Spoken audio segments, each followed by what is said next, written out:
नमस्कार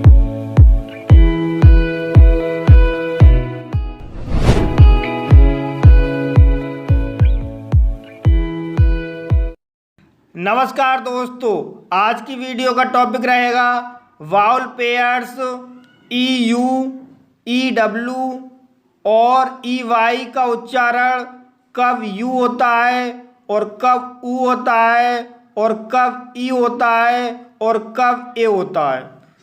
सो दोस्तों, जो बिगनर हैं और अपनी इंग्लिश इम्प्रूव करना चाहते हैं तो ये वीडियो उनके लिए बहुत यूजफुल होने वाली है। बिकॉज दोस्तों, इस वीडियो में मैं आपको ई यू, ई डब्ल्यू और ई वाई के पढ़ने के रूल बताऊंगा, जिनको सीखकर आप अपनी इंग्लिश इम्प्रूव कर सकते हो। अगर आप ई यू, ई डब्ल्यू और ई वाई के उच्चारण के कंप्लीट रूल समझना चाहते हो तो ये वीडियो अंत तक देखिए। तो दोस्तों, सबसे पहले समझिए ई यू पढ़ने के नियम। दोस्तों, ई यू का उच्चारण यू होता है। जैसे यूफनी, यूफनी शब्द में ई यू आया है और यहाँ पर ई यू का उच्चारण यू हुआ है।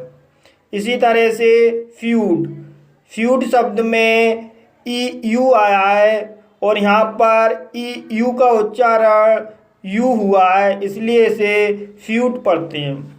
इसी तरह यूफोनियस, यूफोनियस शब्द में ई यू आया है और यहाँ पर ई यू का उच्चारण यू हुआ है, इसलिए इसे यूफोनियस पढ़ते हैं। दोस्तों, अब समझिए ई डब्ल्यू के पढ़ने के नियम।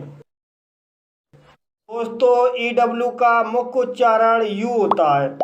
जैसे फ्यू, फ्यू शब्द में ई डब्ल्यू आया है और यहाँ पर ई डब्ल्यू का उच्चारण यू हुआ है, इसलिए इसे फ्यू पढ़ते हैं। इसी तरह से न्यू, न्यू शब्द में ई डब्ल्यू आया है और यहाँ पर ई डब्ल्यू का उच्चारण यू हुआ है, इसलिए इसे न्यू पढ़ते हैं। इसी तरह से ह्यू, ह्यू शब्द में ई डब्ल्यू आया है और यहाँ पर ई डब्ल्यू का उच्चारण यू हुआ है, इसलिए इसे ह्यू पढ़ते हैं। इसी तरह से स्ट्यू, स्ट्यू शब्द में ई डब्ल्यू आया है और यहाँ पर ई डब्ल्यू का उच्चारण यू हुआ है, इसलिए इसे स्ट्यू पढ़ते हैं। गाइस, ये था ई डब्ल्यू का पहला रूल। इसका दूसरा रूल होता है, यदि C H, S H, L और आर के बाद ई डब्ल्यू हो तब ई डब्ल्यू का उच्चारण ऊ होता है। जैसे क्रू, क्रू शब्द में ई डब्ल्यू का उच्चारण ऊ हुआ है, इसलिए इसे क्रू पढ़ते हैं। कैसु, कैसु शब्द में ई डब्ल्यू का उच्चारण ऊ हुआ है, इसलिए इसे कैसु पढ़ते हैं। बिलू, बिलू शब्द में ई डब्ल्यू का उच्चारण ऊ हुआ है, इसलिए इसे विलू पढ़ते हैं।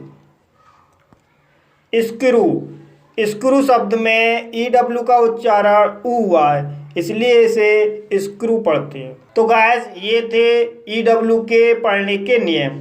अब समझिए ई वाई के पढ़ने के नियम। गाइस, ई वाई का मुख्य उच्चारण ई होता है।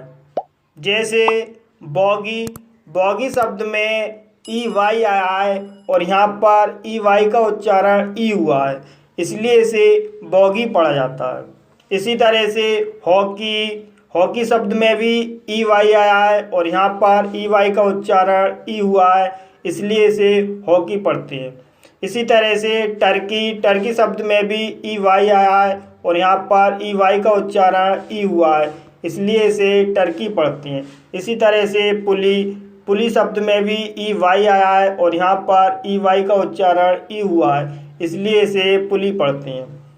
गाइस, ये था ई वाई के पढ़ने का पहला नियम। इसका दूसरा नियम है, जब वी और टी एच के बाद ई वाई हो तब ई वाई का उच्चारण ए होता है। जैसे सर्वे, सर्वे शब्द में वी के बाद ई वाई आया है और यहाँ पर ई वाई का उच्चारण ए हुआ है, इसलिए इसे सर्वे पढ़ते हैं। इसी तरह से दे, दे शब्द में टी एच के बाद ई वाई आया है और यहाँ पर ई वाई का उच्चारण ए हुआ है, इसलिए इसे दे पढ़ते हैं।